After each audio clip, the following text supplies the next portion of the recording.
Welcome to AM Best Audio. The insurance industry is under mounting pressure to harness the promise of artificial intelligence. But success depends on more than just adopting the latest tools. AI cannot thrive on shaky foundations. For insurers, the real challenge lies in rethinking operations, strengthening invisible infrastructure, and creating workflows that are both connected and resilient. I'm John Weber for Best Review Magazine, and I'm speaking today to Subramanian Sankaran, President and Chief Operating Officer at Xceedance. Subu, so glad you could join us today. Thank you, John, for having me here today. So, Subu, why should insurers stop thinking AI first and start thinking operations first? And how can focusing on invisible infrastructure help insurers avoid the risks of layering AI on fragile operations and ultimately unlock more value from their AI investments? That's an interesting question, John. I would term this a little differently, right? I would say operations first and AI always, right? Instead of saying stop thinking AI first.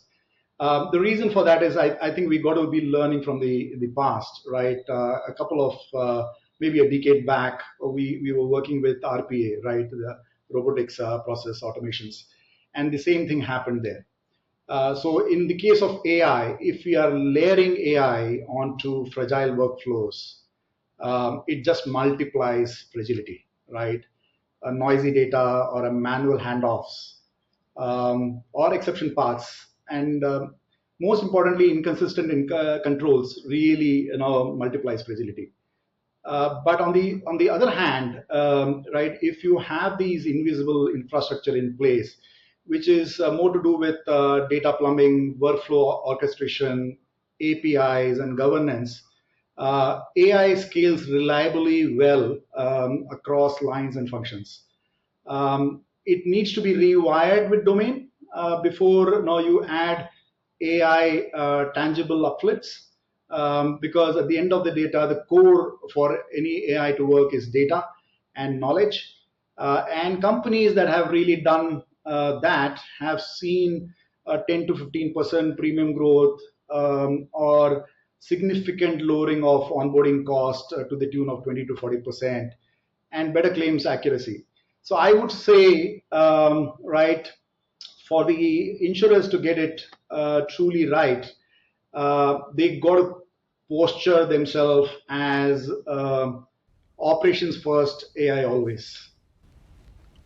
What operational gaps in underwriting, claims, or policy servicing most commonly undermine AI initiatives? Before I get into the specifics, I think in general, my experience is that the stumbling blocks are usually to do with data hygiene or fractured workflows.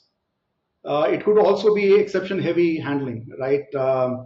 Until those are addressed, more AI just means that you are getting into faster, inconsistent processes.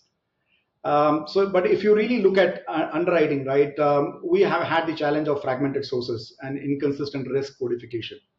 That really impedes reliability and slow cycle times. I see many of our insurance companies are still trapped in the POCs due to data and workflow hurdles that they've been having. Similarly, claims, many of them are because of manual handoffs and unstructured histories. That really reduces the AI triage and fraud models. And that's why I go back and say operations first and AI always.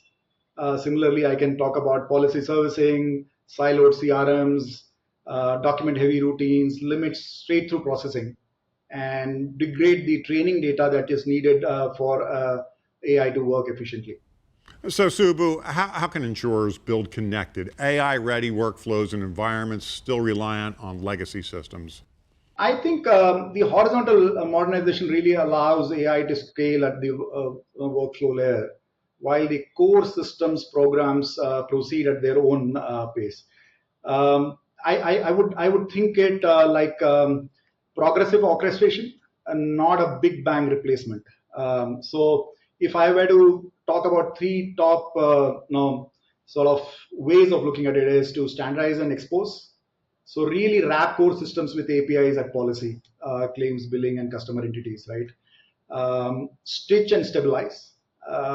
We should use more of workflow and middleware layers to connect legacy and modern apps, because modernizing legacy is going to be very, very expensive. So the faster, efficient way of doing that is to stitch with a workflow and a middle layer.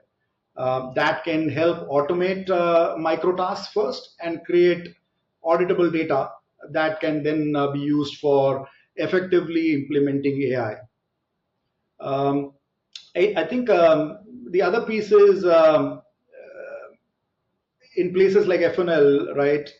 Optimize the end-to-end outcomes, not just isolated steps, right? So if you're really looking at it, look at it holistically, than just looking at a step level, because then the ROIs are better. And obviously, although it may seem a little bit more tougher, but you do get better results by looking at it end-to-end.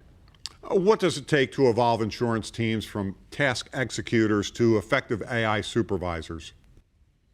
I think I've always believed that no, humans have to be in the loop, right? So redefining the roles of human to guide AI and govern intelligent systems is where the way forward I see it.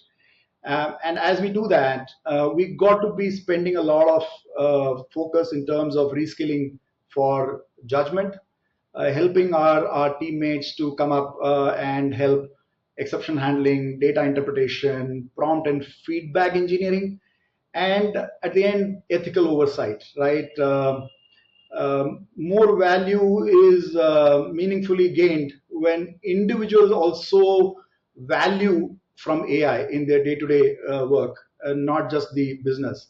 So bringing that to life is important. The second aspect is going to be a cultural shift. We today work from a control via activity and moving to a control via outcomes, right? Especially in our industry, right? We are managed by activity by our clients.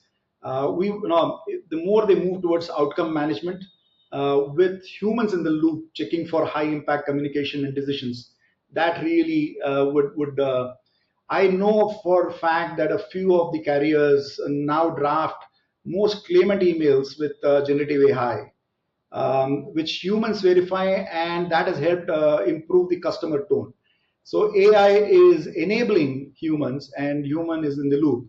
The third thing, which John, I think is very, very important and which many a times get underestimated, is change management, right? So the amount that is invested in terms of embedding training, designing playbooks, and QA loops, so supervisors can continuously improve models and workflows and not just outputs. I think that's the key to really improving the task executors to becoming AI supervisors. Excellent advice. Subbu, thank you so much for taking the time to speak with us today. Thank you so much, John. Thanks for having me. That was Subramanian Sankaran, President and Chief Operating Officer at Xceedance. And I'm John Weber for Best Review Magazine.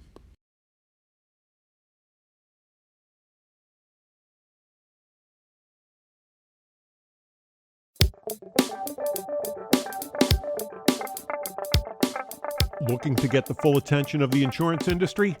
We have the platforms that will do just that. Whether it be AM Best TV, AM Best Audio, Best Review Magazine, or Best Day. Find out more by calling AM Best Advertising Sales at 908-439-2200, extension 5399, and have a great day.